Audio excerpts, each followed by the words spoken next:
bonjour. Bonjour. Nous vous recevons aujourd'hui pour une chaîne internet qui s'appelle Thinkerview. Nous sommes en direct. Est-ce que vous pouvez vous présenter succinctement? Eh bien, je suis né à Clamecy, dans la Nièvre, en 1962. Mon père était inspecteur des impôts et ma mère professeure d'espagnol.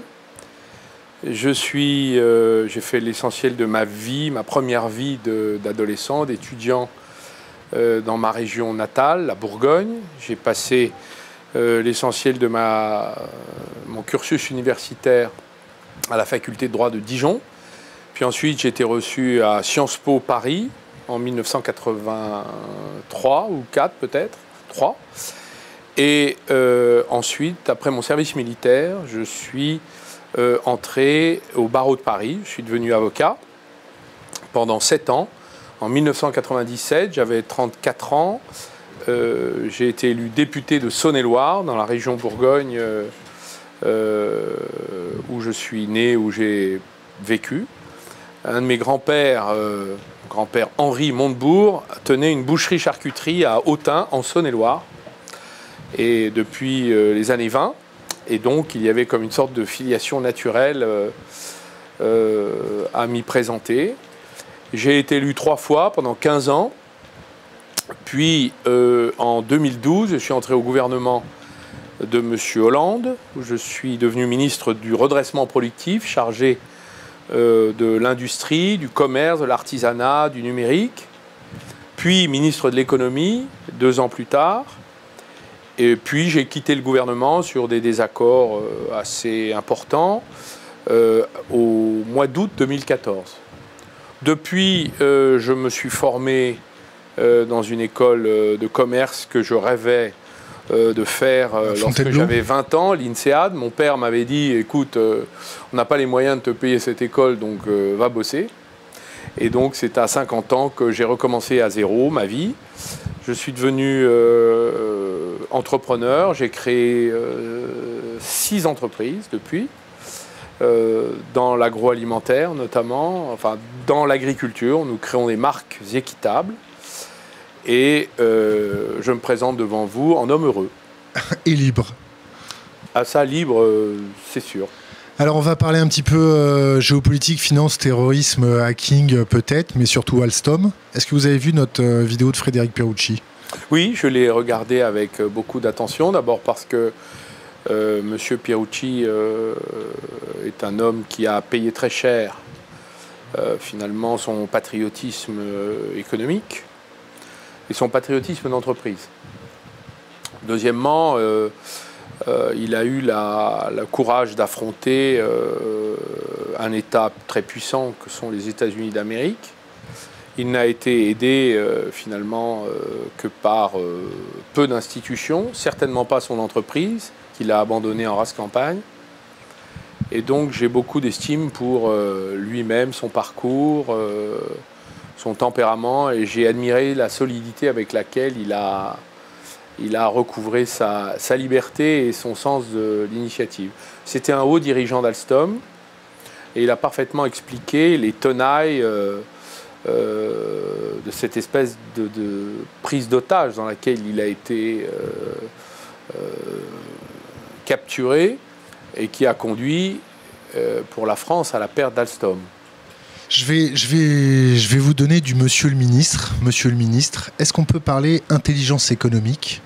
Est-ce qu'on peut parler renseignement économique? Est-ce que la France est suffisamment endurcie pour affronter les comportements prédateurs de nos anciens alliés? C'est une question à la fois lucide et provocatrice que vous posez là. Lucide parce que, à l'évidence, non. À chaque fois, il faut regarder un peu ce qui s'est passé depuis que finalement la France s'est ouverte, et depuis que les grandes entreprises ont été reprivatisées à peu près fin des années 80, début des années 90, et donc elles ont été la proie de prise de contrôle par des investisseurs étrangers. Ça a commencé avec Péchinet. Péchinet était le leader mondial de l'aluminium. Il faisait travailler des dizaines, pour ne pas dire des centaines de milliers de Français et d'étrangers autour de ces installations de fabrication d'aluminium, de l'ensemble de la filière qui était intégrée. et y compris la fabrication de ses propres outils de travail. Péchinet a été interdite par l'Union européenne à l'époque de faire une prise de contrôle sur une entreprise concurrente. Et c'est l'entreprise concurrente qui a pris Péchinet, l'a coupé en morceaux, l'a revendu à la sauvette et à la découpe, et nous avons perdu Péchinet. Il reste deux usines qu'on appelle des smelters, c'est-à-dire les usines qui fabriquent par réaction chimique l'aluminium, une à Dunkerque et une à Saint-Jean-de-Maurienne. Je me souviens qu'au gouvernement, on en a sauvé une sur le fil à Saint-Jean-de-Maurienne, mais il y a eu beaucoup de pertes et d'abandons à la suite de cette finalement interdiction par l'Union européenne d'acheter les autres et de transformation finalement de cette entreprise qui était leader européen et mondial, donc pour les Européens trop puissante, curieusement, et donc elle est devenue la proie d'investisseurs. Après, il y a eu Arcelor. Arcelor a fait l'objet d'une OPA inamicale par Mittal, un Britannique, non pas indien, mais britannique, qui a pris le contrôle de Mittal et d'Arcelor, et qui a finalement privilégié toujours son activité minière plutôt que son activité de transformation du minerai en métal et en métallurgie et en sidérurgie. Et donc nous avons eu à déplorer, à peu près sous tous les quinquennats, des prises de décision de défaisance, de fermeture d'usines. Sarkozy a eu Gandrange, Hollande a eu Florange, et ça va continuer. Le prochain sur la liste est connu, c'est Fos-sur-Mer. Et donc, quand on confie les clés d'une grande entreprise à capacité mondiale, transnationale et au minimum européenne, à des décideurs qui n'ont aucun lien avec le territoire français, n'ont aucun intérêt avec l'histoire et la géographie française, le résultat est toujours le même. Je peux continuer la litanie. Ensuite, avant de continuer la litanie, je vais vous reposer ma question. Mais c'est une litanie, malheureusement. Ma question était sur les questions de renseignement économique, d'intelligence économique. On en est où pour protéger les entreprises françaises? Mais vous voyez bien que la question ne se pose même pas en termes de renseignement économique. Pourquoi? Parce que les renseignements, tout le monde les a. Il suffit de lire Internet pour savoir ce qui se prépare sur telle ou telle entreprise. Il suffit de regarder les choses et de les analyser froidement. D'ailleurs, les analystes eux-mêmes donnent les informations. Donc, ce n'est pas du renseignement économique, c'est du courage politique dont nous manquons. Renseignement économique, c'est pas très compliqué, il n'y a pas besoin d'avoir fait Polytechnique pour comprendre que nous sommes dans une guerre économique et que les États s'adossent aux entreprises multinationales qui ont des racines dans ces nations-États ou États-nations et qu'elles construisent des stratégies de prise de contrôle. Et donc, c'est pas très compliqué de comprendre que nous sommes nous-mêmes, avec des entreprises qui ont une taille certes mondiale, mais petite par rapport aux entreprises qui sont rattachées aux deux grands empires, la Chine et l'Amérique, nous voyons bien que nous sommes vulnérables. Donc la stratégie qui devrait consister à construire des conglomérats européens ou des conglomérats franco-français, ce que nous pourrions faire, c'est-à-dire renforcer par plusieurs métiers, un métier quand il est seul, pour éviter des prises de contrôle et avoir des niveaux de consolidation capitalistique qui nous permettent d'échapper à la proie, au prédateur, à devenir une proie. C'est ça que je voulais dire. Et en vérité, le renseignement économique est totalement inopérant de ce point de vue-là. C'est-à-dire, ça occupe en France. Mais normalement, c'est le Premier ministre qui est chargé de ça. C'est une mission interministérielle auprès du Premier ministre. C'est lui qui est chargé de collecter les informations, de se préoccuper des manœuvres qui pourraient concerner nos entreprises. Mais vous savez, les manœuvres qui concernent nos entreprises quand on les a perdues, Alstom, Technip, Lafarge, Alcatel, hein, c'était les 4 autres dans la litanie que je voulais vous proposer de développer. Ces entreprises-là, c'est d'abord leurs dirigeants le problème. C'est eux qui vont se vendre, qui touchent d'ailleurs les bénéfices de cette vente. Chèque à l'appui, retraite chapeau garantie, ce qui est arrivé à M. Cron à la tête d'Alstom, ce qui est arrivé à M. Pilinco à la tête de Technip. Voilà. Je crois même que le président de Lafarge, qui était français, qui a vendu à Holcim, nous aurions pu faire tout autre chose. Nous aurions pu faire une alliance Alstom-Mitsubishi. Nous aurions pu imaginer, par exemple, une alliance ou une prise de contrôle par Saint-Gobain de Lafarge. On aurait eu dans le BTP, c'était pas absurde, le ciment et le verre, c'était pas absurde. C'est des métiers voisins, c'est des marchés à peu près communs. On aurait pu imaginer ça, ou Bouygues ou je ne sais quel autre. Donc, on peut construire des stratégies alternatives. Le problème, c'est que les dirigeants que nous avons font leur coup en douce. Et quand ils ont, par exemple, comme c'était le cas Technip, l'État à leur capital, ils arrivent à convaincre l'État. C'est ça qui est incroyable. Quand Technip, qu'est-ce que c'est? Prenons cet exemple. C'est comme une entreprise de pas loin de 100 000 salariés dans le monde. C'est une des cotations du CAC 40. C'est le spécialiste français du pétrole, qui est né de l'Institut français du pétrole, qui a été créé par le général de Gaulle, avec tous les brevets de la recherche sur le forage pétrolier. Payé avec nos impôts. Oui, exactement. Bah, les contribuables ont tous participé peu ou prou. La sidérurgie, ils l'ont sauvé plusieurs fois. Alstom, ils l'ont nationalisé une fois. Lafarge, ils ont donné des marchés publics. Alstom, des marchés publics. Donc oui, sans l'État, il n'y a pas ces entreprises. Et c'est un bien qu'il y ait une alliance entre le public et le privé. Et donc, quand nous nous sommes retrouvés avec cette entreprise Technip qui a inventé l'idée qu'il fallait faire une fusion entre égaux avec FMC, qui est une boîte texane qui fait des choses à peu près similaires et complémentaires, américaine. Cette entreprise FMC était en difficulté. Mais ils ont trouvé quand même le moyen d'aller chez Goldman Sachs, qui a fait une attestation pour expliquer que c'était une entreprise qui valait à peu près la même chose que Technip. Donc on s'est retrouvé avec une fausse fusion entre égaux et en vérité, FMC a coulé et a mis en difficulté Technip. Donc allez demander aux ingénieurs, aux cadres, à la défense, ce qu'ils pensent de cette opération. Avec un déménagement du siège social à Houston, l'essentiel des fonctions de direction ont été transférées et la propriété de cette entreprise nous a échappé. Et vous avez dans ce conseil d'administration, vous avez quand même la BPI, l'Institut français du pétrole. Et il y a une personne qui s'est opposée dans le vote. Tous les autres ont vu leur rémunération augmenter, y compris les représentants de la BPI. Donc il y a juste un petit problème. Donc vous me parlez de renseignement économique, moi j'ai envie de vous dire, il y a juste un problème de loyauté. Ouais, mais si on a des taupes, parce que si c'est des taupes déloyales, il faut que nos renseignements puissent voir, ne soient pas aveuglés. Si je vous dis Robert Guillaumeau, ça vous parle? Robert Guillaumeau?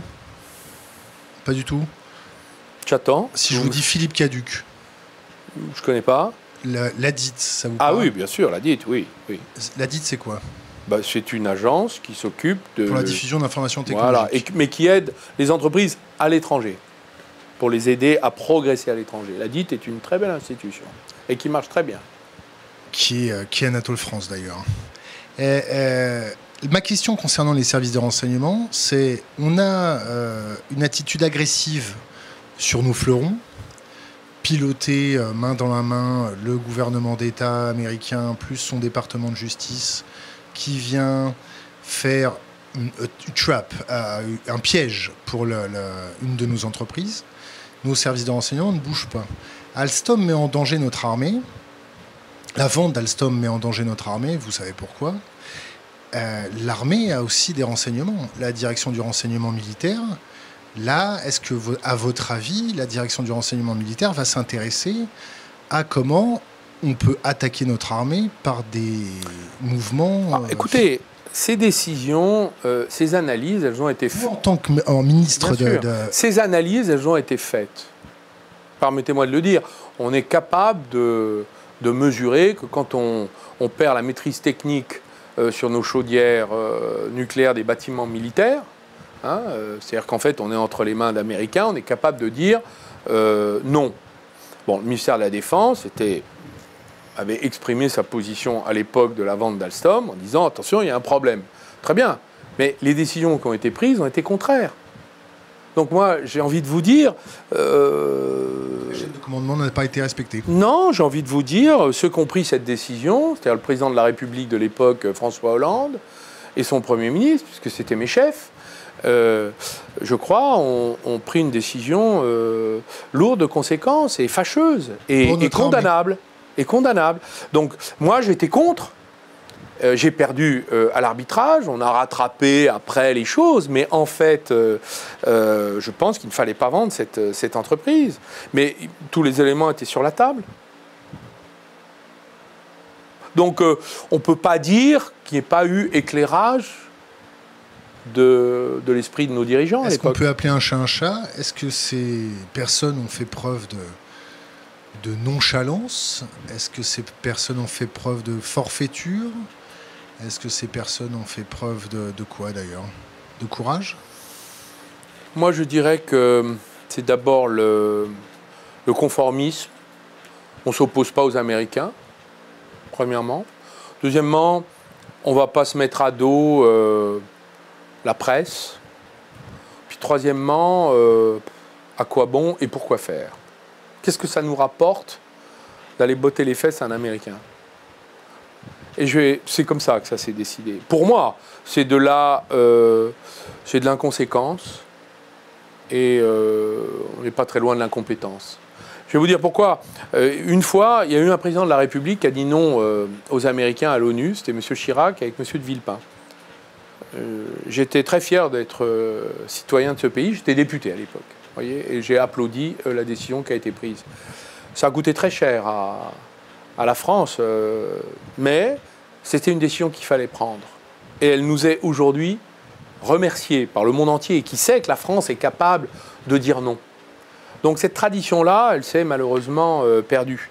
Et je le regrette, parce que ça a des conséquences sur les ouvriers français, les cadres, les ingénieurs, les territoires. Ça a des conséquences, y compris sur la maîtrise technologique d'un certain nombre de capacités, pas seulement militaires, mais aussi civiles. Maîtriser des capacités énergétiques de production énergétique est fondamental pour un pays comme le nôtre. Dans les énergies renouvelables, dans les réseaux, dans le nucléaire, dans l'ensemble des capacités de production énergétique, soit la vapeur ou même le gaz. Donc, tous ces éléments-là, on ne s'en est pas soucié parce qu'on considérait que c'était une sorte de faux bon sens qui devait conduire à vendre. D'ailleurs, ça continue. Moi, j'ai entendu l'actuel ministre de l'économie dire sur ce qui restait d'Alstom, c'est-à-dire la partie de transport ferroviaire, il faut faire un accord avec Siemens et les Allemands. Ce n'est pas en soi une mauvaise idée, mais en vérité, c'était une nouvelle vente. Et quel était l'argument qu'on prenait? On disait, mais les Chinois sont très forts, donc il faut tout vendre. Alors, si les Chinois sont forts, on doit tout vendre, nous serons encore plus faibles. Donc il faut juste, je crois, mesurer les rapports de force, construire une stratégie industrielle de long terme. Moi, je suis favorable à ce qu'il y ait une sorte de fil rouge transpartisan sur les questions industrielles de guerre économique. Parce qu'on ne peut pas avoir des politiques qui divergent à chaque changement électoral. Ce n'est pas possible.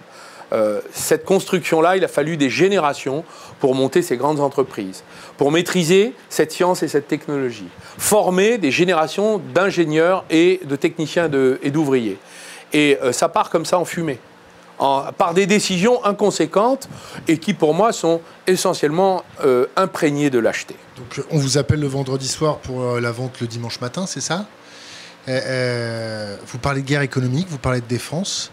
Est-ce que le ministère de la Défense est impliqué dans la guerre économique?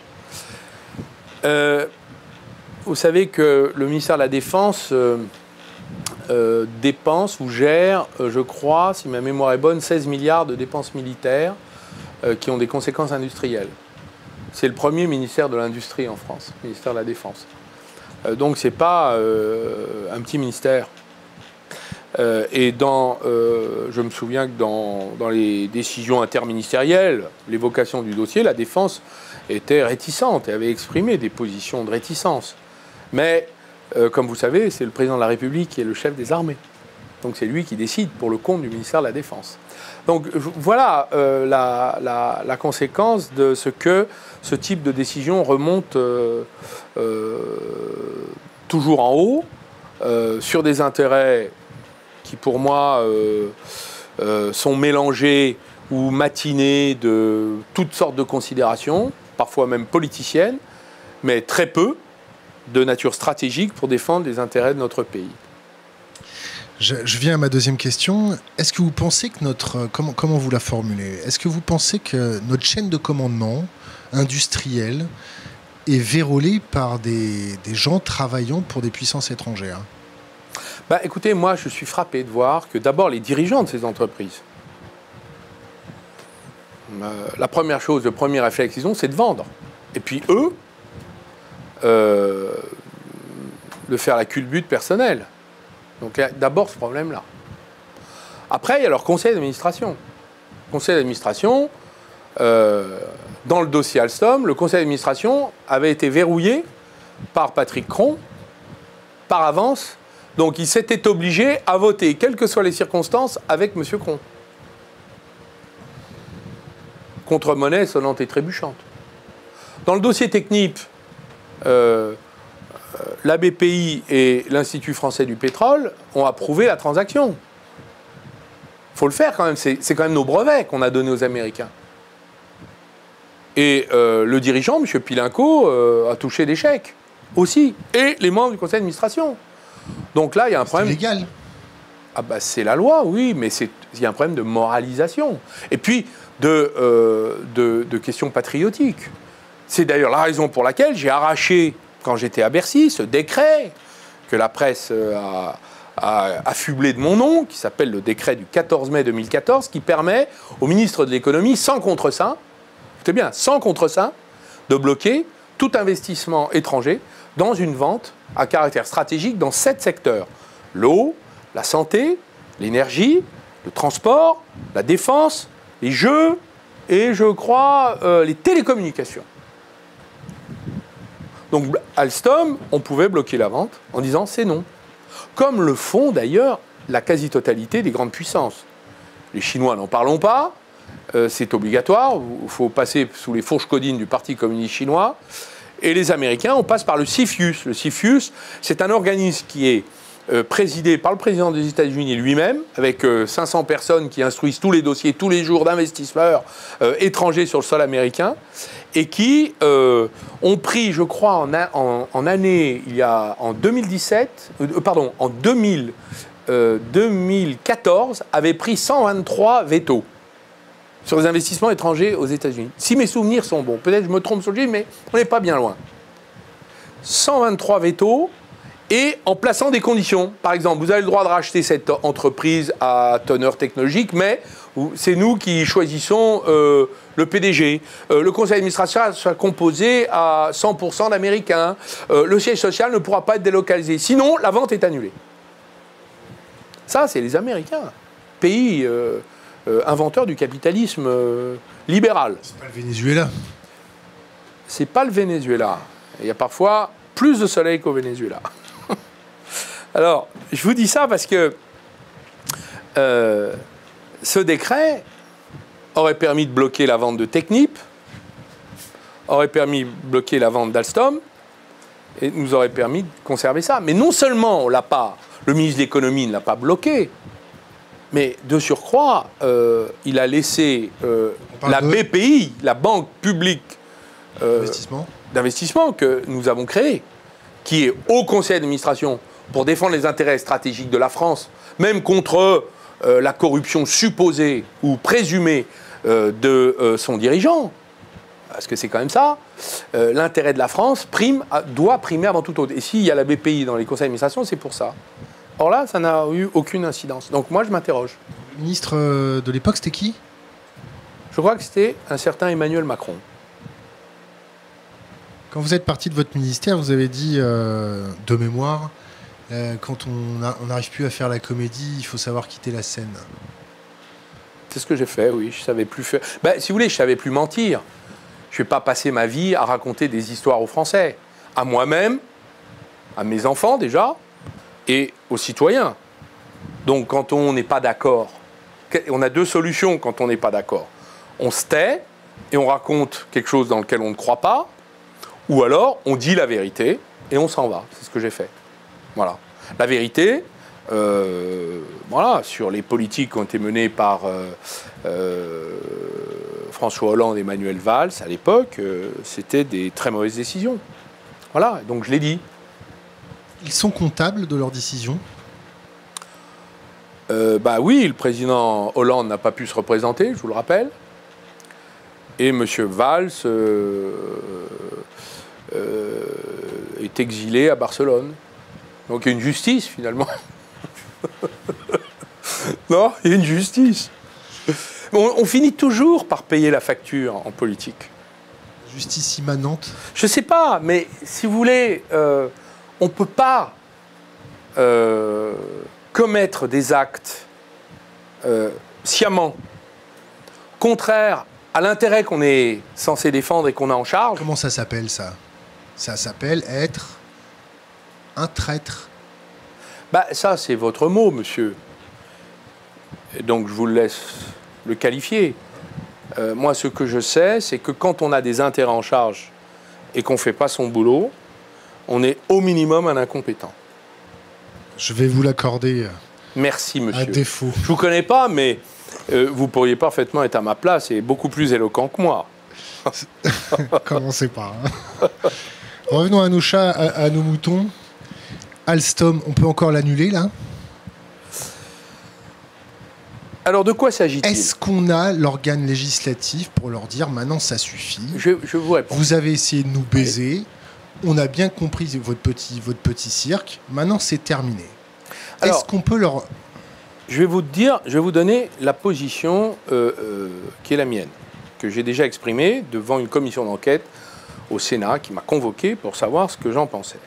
J'ai été convoqué par l'Assemblée nationale, j'ai été convoqué par le Sénat, et je réponds toujours aux questions sur ce dossier dont je me sens quand même comptable.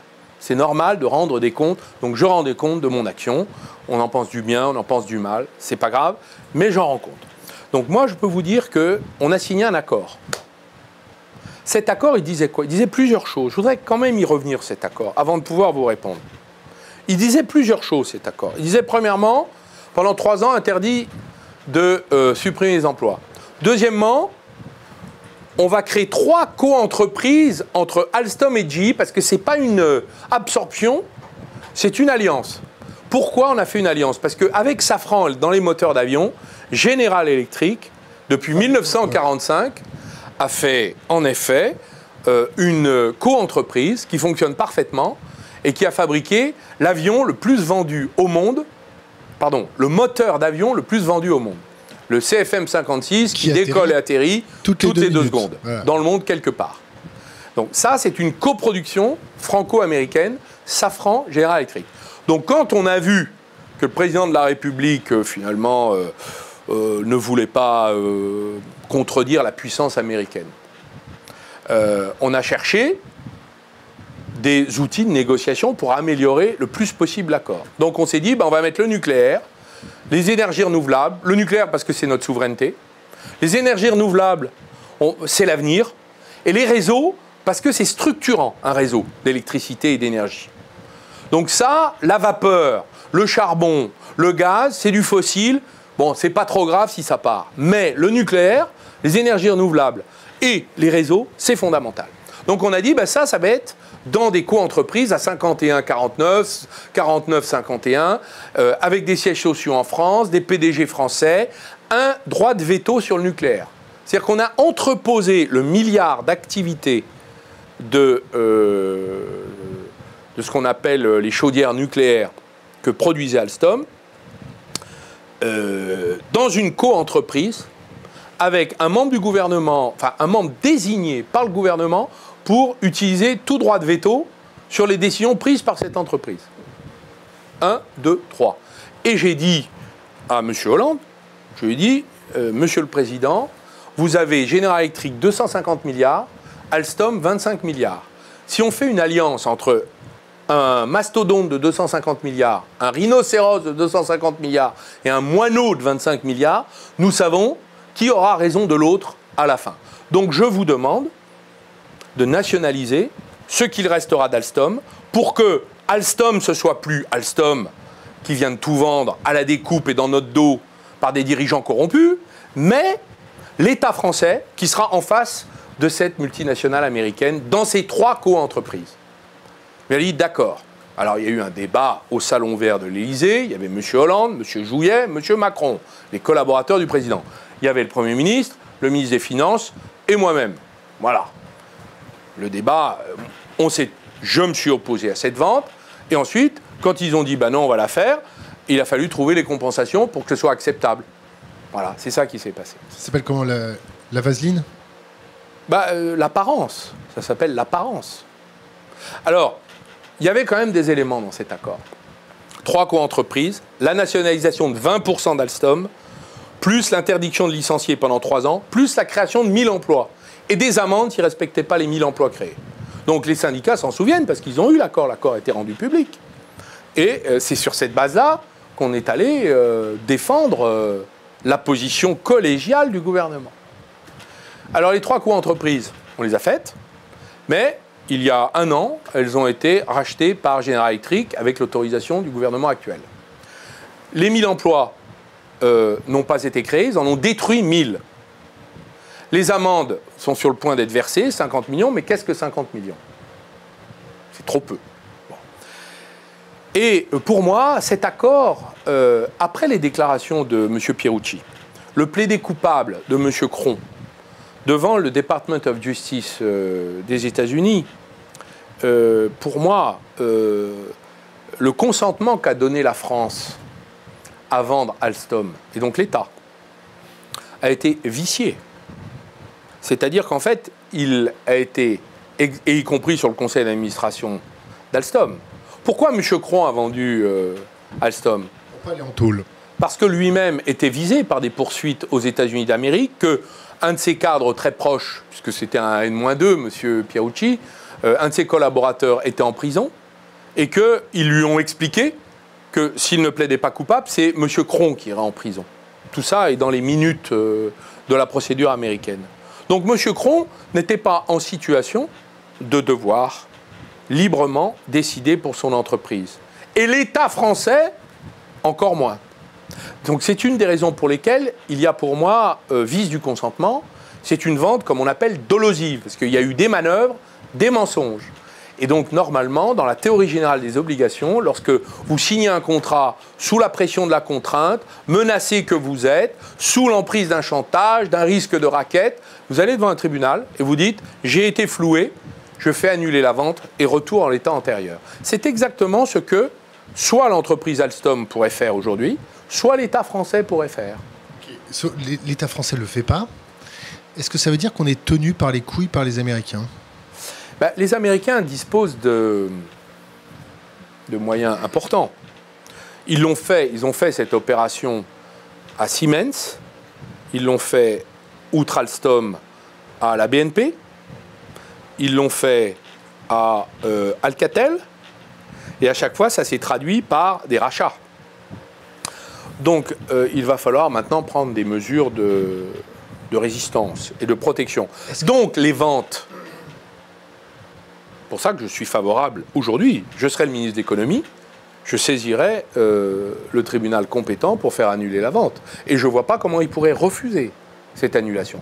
On reviendrait en l'état antérieur, ça serait très désagréable pour les actionnaires d'Alstom. Ce serait très désagréable pour M. Cron. Ce serait aussi très désagréable pour les banquiers d'affaires, les avocats qui ont travaillé sur cette affaire, parce qu'ils risqueraient d'avoir chaud à leur matricule. Mais ce serait un très grand bien pour la France. Et derrière, on subit les mesures de rétorsion américaines. Ils nous privent de renseignements, ils nous privent de tout ça. Est-ce que la France n'est pas devenue une puissance de moyenne impuissance? Si vous voulez mon avis, moi je considère qu'on est devenu une colonie numérique des États-Unis d'Amérique, avec les GAFA qui nous prennent nos données. Donc il y a aujourd'hui même des Américains qui sont fondateurs de Facebook, par exemple, qui proposent le démantèlement des GAFA. Il y a des économistes européens qui ont proposé aujourd'hui de couper en morceaux et en rondelles les GAFA. Donc il faudra bien y venir, soit du côté américain, soit du côté européen.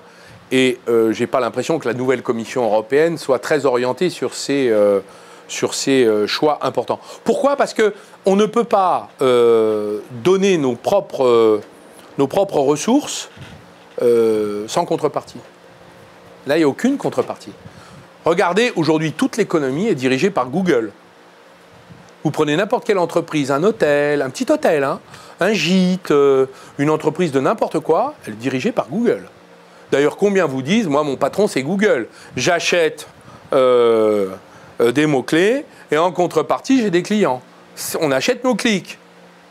Cette oppression de plus en plus envahissante va provoquer et va devoir provoquer une forme de rébellion politico-juridique de l'Union européenne. Et il faudra la penser, la réfléchir et l'organiser. Qu'est-ce qui vous... Vous croyez au Père Noël? Ah ben non, mais on n'aura pas le choix. Pourquoi? Parce que cette oppression économique, elle est appauvrissante, elle nous appauvrit. On s'adapte ou on ne s'adapte pas, on s'adapte ou on combat, ou on s'adapte et on combat. Vous allez avoir des dirigeants européens qui vont porter ça aux prochaines élections. Des dirigeants européens plutôt nationalistes, un peu énervés? Protectionnistes, des choses comme ça? Non, je pense que dans le raisonnable, la colère est entrée. Moi, par exemple, je suis un homme raisonnable, pro-européen. Mais en colère. Mais extrêmement blessé par ce qui s'est passé ces dernières années. Et je pense que la colère de la population et même d'une grande partie de la classe dirigeante de ces systèmes oppressifs, des empires qui rapprochent leur ombre, la Chine, les États-Unis, et qui vont nous tailler en pièces, va justifier que nous changions complètement de méthode, et y compris que nous prenions des mesures d'urgence conformes à l'intérêt supérieur de notre pays. Comme quoi? Bah, par exemple, lorsque vous avez des prises de contrôle d'entreprise, bah, vous leur dites non. Voilà, non. Quand, par exemple, cet acte que vous aviez semblé qualifier de très agressif, que je suggérais d'annuler la vente d'Alstom, ça ferait du bien pour l'avenir, parce que ce serait une fusée rouge dans le ciel. Un avertissement sans frais pour tous ceux qui voudraient s'aventurer en France à prendre le contrôle du travail de générations accompli sur notre territoire. Le courage politique, ça ne s'apprend pas à l'école, ça ne s'apprend pas dans les banques d'affaires. Est-ce que vous pensez qu'on est équipé? Est-ce que vous pensez que la population ne doit pas reprendre le contrôle de sa démocratie? Vous préconisez des mesures un peu plus musclées. Je pense que les citoyens doivent faire l'apprentissage de la reprise d'une partie du contrôle. De la rébellion? C'est du contrôle. Ils doivent contrôler leurs dirigeants. Ça demande beaucoup d'énergie. D'ailleurs, c'est ce que vous faites, vous, comme journaliste. On n'est pas journaliste. Enfin, je ne sais pas ce que vous êtes, mais vous êtes en tout cas très engagé dans ce qui se passe dans le champ des affaires publiques. Vous ne les délaissez pas à des spécialistes, des techniciens, des experts. Vous considérez qu'elle vous appartient. Par exemple, l'affaire du référendum de l'aéroport de Paris. Un sujet très intéressant. J'ai été à une conférence à l'école nationale normale supérieure. L'école normale supérieure. Non, pas l'école nationale d'administration, non. L'école normale supérieure.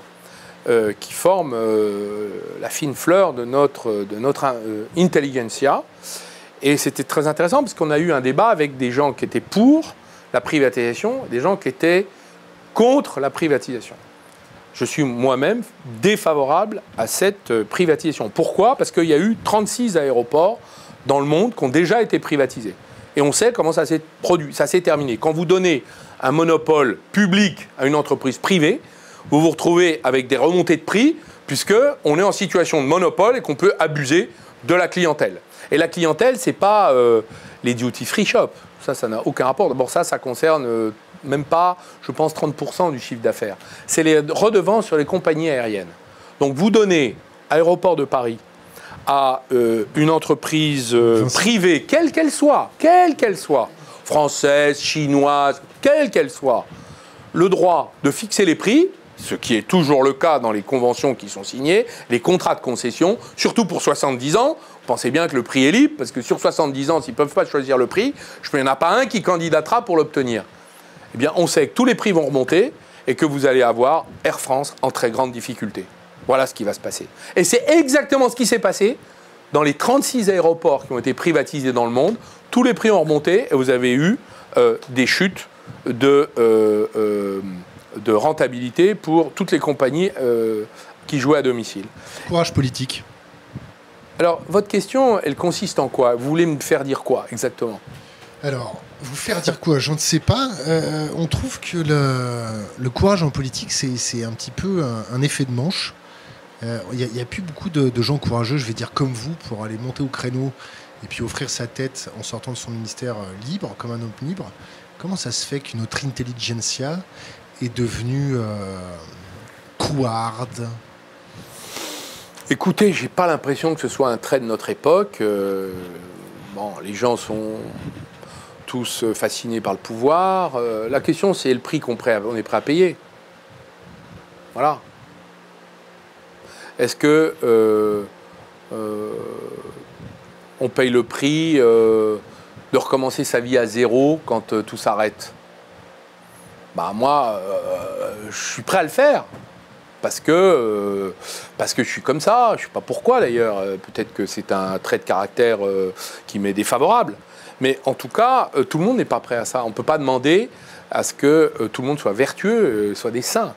En revanche, on peut exiger d'un système politique qui ait des cordes de rappel, que les citoyens puissent intervenir. C'est pour ça que je voulais vous dire que le référendum d'initiative partagée qui a été mis en branle par des parlementaires, c'est l'occasion pour les citoyens de s'en emparer.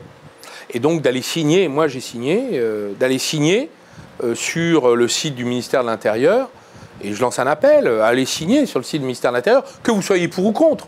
Le débat aura lieu, il sera public à la télévision, avec du pour, du contre.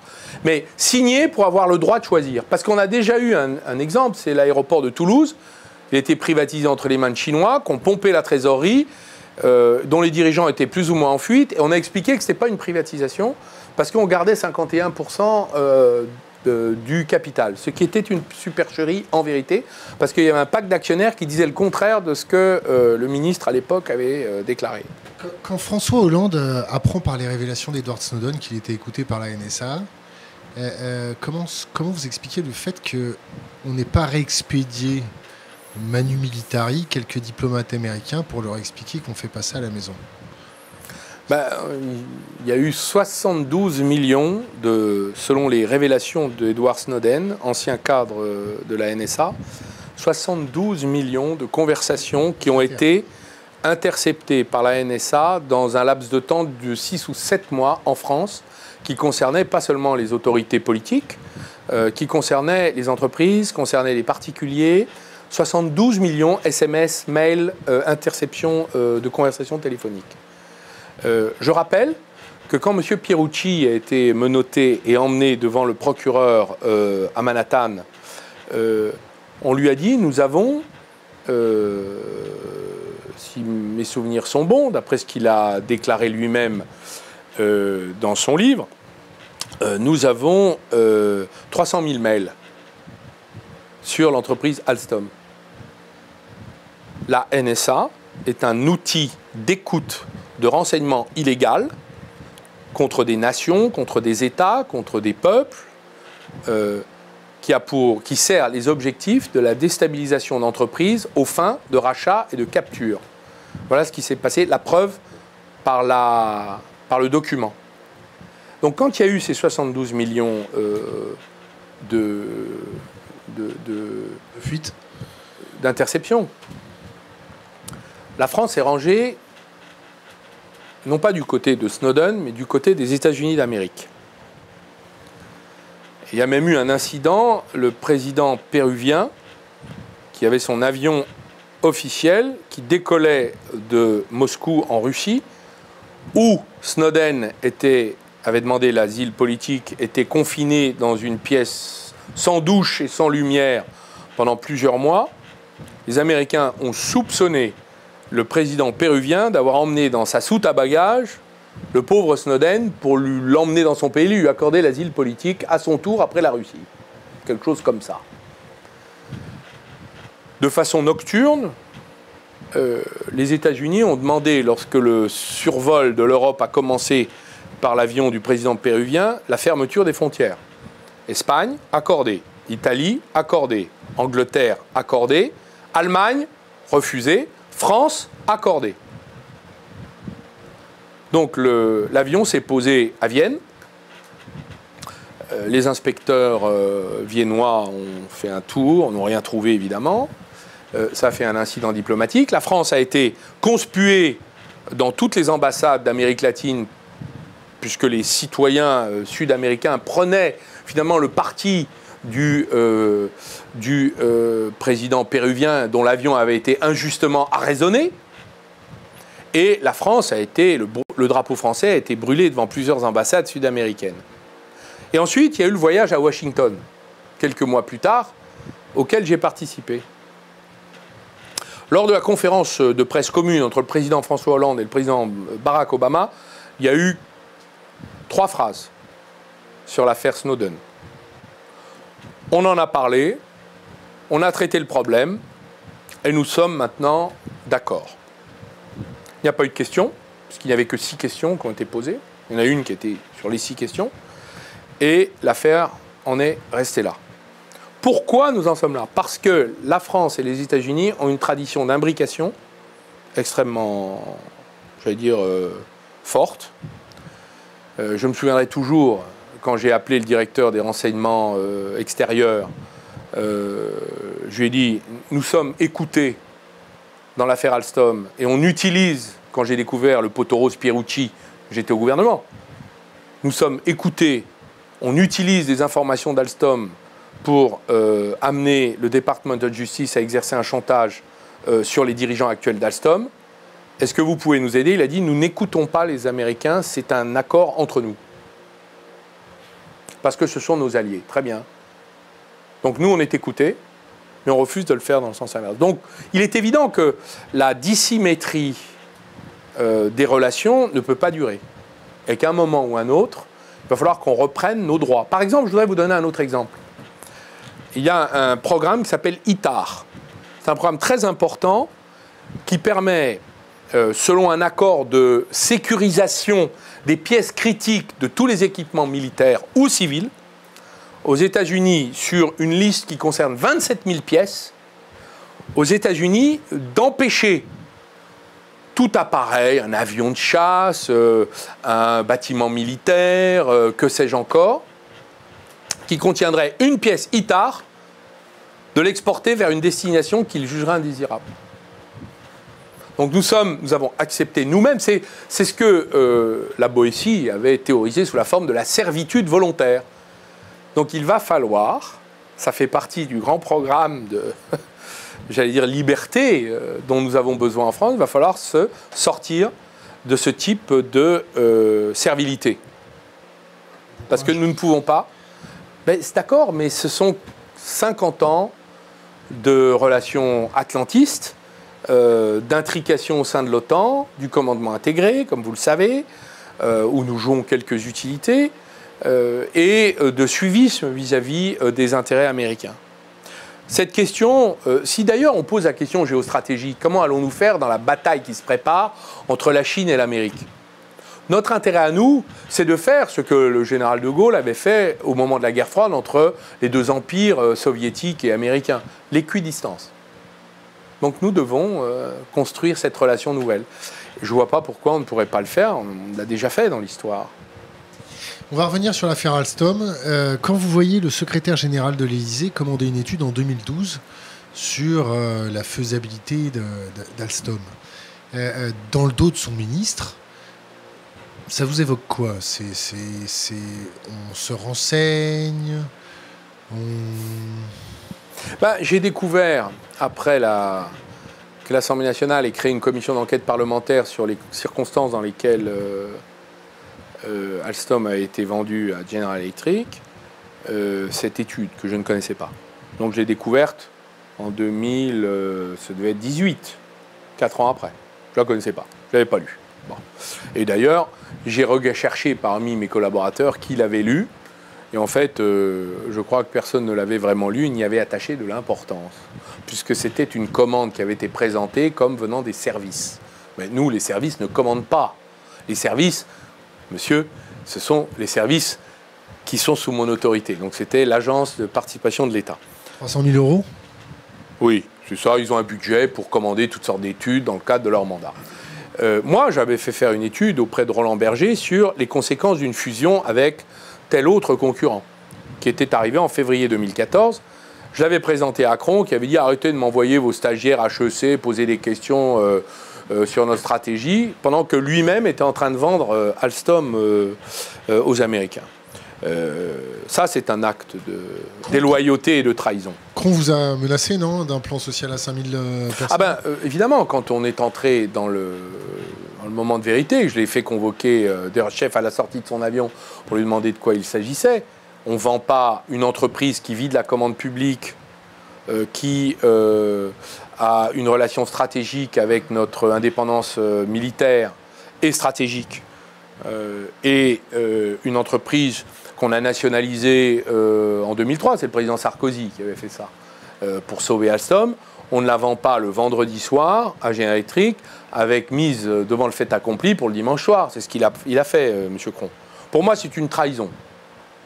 Et M. Cron, si j'étais le président de la République aujourd'hui, je lui retirais sa Légion d'honneur, car c'est une trahison de la France, de sa part. C'est quand même un polytechnicien. Il a défilé sur les Champs-Élysées lorsqu'il était jeune. Est-ce qu'il a oublié ce qu'il doit à la France ? C'était un homme qui était en situation de pression judiciaire. Qu'est-ce qu'on fait quand on est un patriote sincère et qu'on est dans cette situation? On est accusé de corruption par le plus grand État du monde. On est sûr de ne pas pouvoir s'en sortir. Qu'est-ce qu'on fait? Eh bien, on remet son mandat à son gouvernement. On dit « je suis en situation de vulnérabilité, je ne peux pas continuer ». Et on prend les mesures de protection de l'intérêt de la France. Et en contrepartie, nous, on aurait protégé Cron. Monsieur Perucci nous dit que les pots de vin étaient déclarés jusqu'en 2000 à Bercy, que c'est d'ailleurs défiscalisé.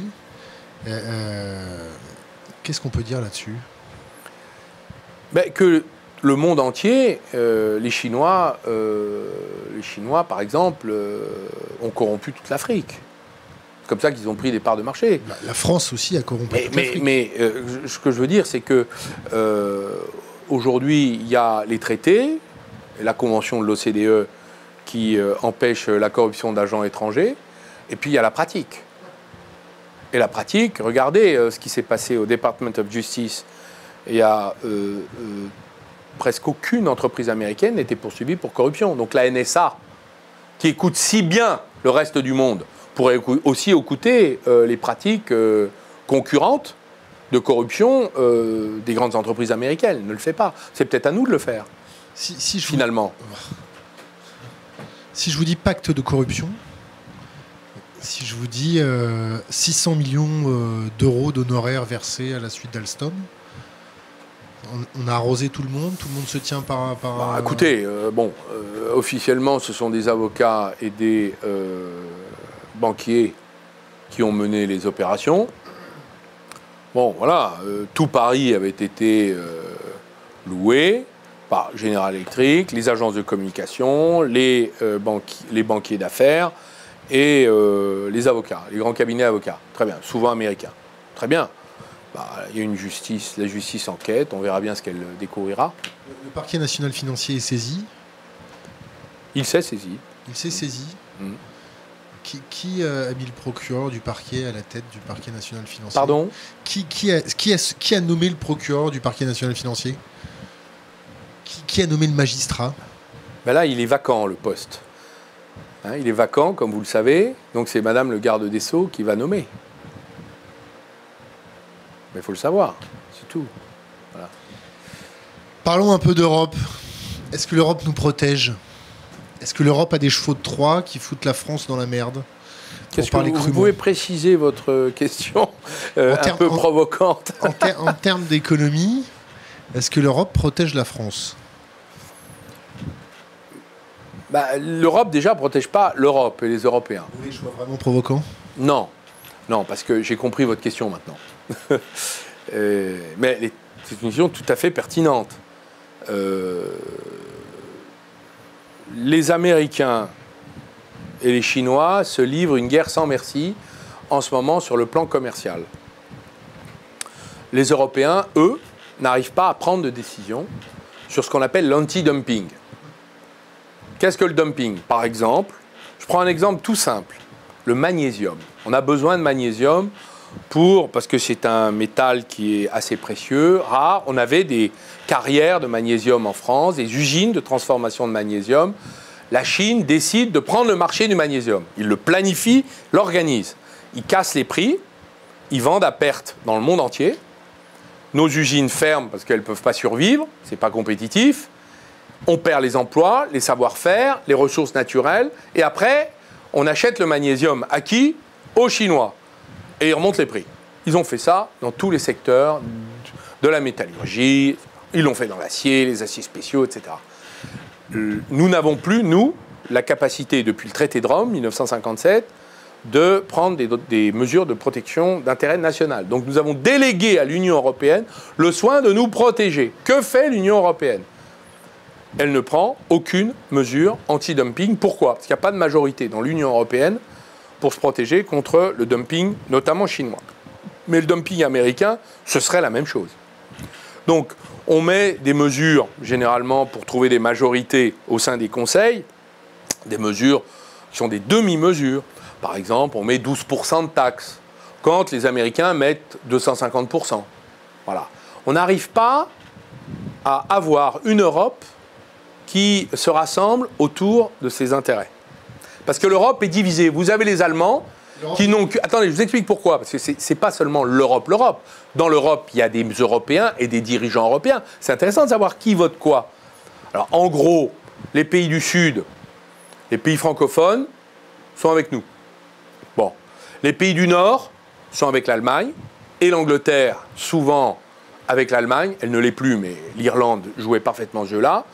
Et l'Allemagne, elle n'a qu'une seule obsession, c'est vendre ses automobiles en Chine. Donc elle ne veut prendre aucune mesure contre la Chine. Donc il n'y a pas de couple franco-allemand d'intérêts communs pour défendre les intérêts européens. Est-ce que l'Europe est gangrénée, vérolée par des intérêts de puissances étrangères? L'Europe est divisée, c'est-à-dire que vous avez des pays qui préfèrent jouer une politique de cavalier seul, s'en sortir seul vis-à-vis de la Chine, s'en sortir seul vis-à-vis des Américains, et sont incapables de prendre, en quelque sorte, leurs responsabilités d'Européens. Alors, vous dites que la France est capable de dire non. Hulot a justement démontré, demandé de dire non au CETA. Et la France a voté le CETA. C'était parce que on ne pouvait pas dire oui ou on ne pouvait pas dire non? Écoutez, j'ai envie de vous dire, il faut demander aux parlementaires qui l'ont voté, notamment de la majorité, puisqu'ils ont une majorité. Donc Nicolas Hulot, qui était il y a peu encore au gouvernement, a appelé à voter non les députés de la majorité, qui ne l'ont pas écouté. Donc chaque parlementaire a une parcelle de responsabilité. Il a un 577e de responsabilité dans le vote de ce type d'accord, qui aura de grandes conséquences. Parce que dans ce type d'accord, vous avez des clauses qui permettent à des multinationales de faire condamner les États quand elles changent leur législation environnementale. C'est pas pour rien que M. Nicolas Hulot a dit ça. Et d'ailleurs, je soutiens sa position. Comme entrepreneur, comme citoyen, je soutiens sa position. Pardon. On va reprendre nos questions autour du verrou de Bercy. C'est quoi le verrou de Bercy ? Il existe au ministère du Budget une procédure qui fait que lorsque une fraude est constatée sur le plan fiscal, fraude, ça veut dire c'est la procédure pénale, criminelle. il faut d'abord obtenir l'autorisation de l'administration fiscale qui va valider l'existence de la fraude pour engager les poursuites. Exemple, on découvre un fichier de 3000 exilés fiscaux en Suisse qui ont dissimulé des avoirs sans les déclarer. Vous avez le droit d'avoir, en France, vous avez le droit d'avoir des avoirs à l'étranger, à condition que vous les déclariez dans votre déclaration d'impôt, et donc fiscalisés. Si vous ne les déclarez pas, c'est pénal, c'est de la fraude. C'est M. Cahuzac, par exemple, un exemple au hasard. Bien. Quand on découvre 3000 personnes, vous pouvez décider soit de poursuivre 3000 personnes au pénal, soit vous dites ben, on va faire une cellule de dégrisement, c'est-à-dire, voilà, vous êtes allé un peu loin, ou c'était votre papa qui avait planqué cet argent il y a 30 ans, c'est un héritage, vous n'y êtes pour rien, d'accord. Et on trouve un accord, vous rapatriez les avoirs, vous payez un forfait, l'affaire est terminée. Ça va pour quand il y a 200 000 euros qui sont cachés depuis 70 ans dans un compte suisse. Ça peut s'accepter. Mais quand il s'agit de millions, de centaines de millions, là, on a besoin de transparence. Donc le verrou de Bercy, pour moi, a eu un effet pervers, c'est qu'il a empêché finalement des procédures pénales contre des gens qui finalement n'avaient pas été loyaux à leur pays, qui profitent de leur pays sans en payer la contrepartie, c'est-à-dire l'impôt. Si je vous dis Stéphanie Gibault, les lanceurs d'alerte, l'affaire HSBC. Ah bah l'affaire HSBC, je la connais bien, oui, c'était M. Falciani, qui était un des informaticiens à Genève, qui a fort heureusement apporté toutes les informations sur la table de la République. D'ailleurs, je les ai aidés à l'époque, je n'étais pas au gouvernement, j'étais dans l'opposition, et nous avons participé, c'est vrai, à ce travail. Est-ce que la loi Sapin 2 protège correctement les lanceurs d'alerte?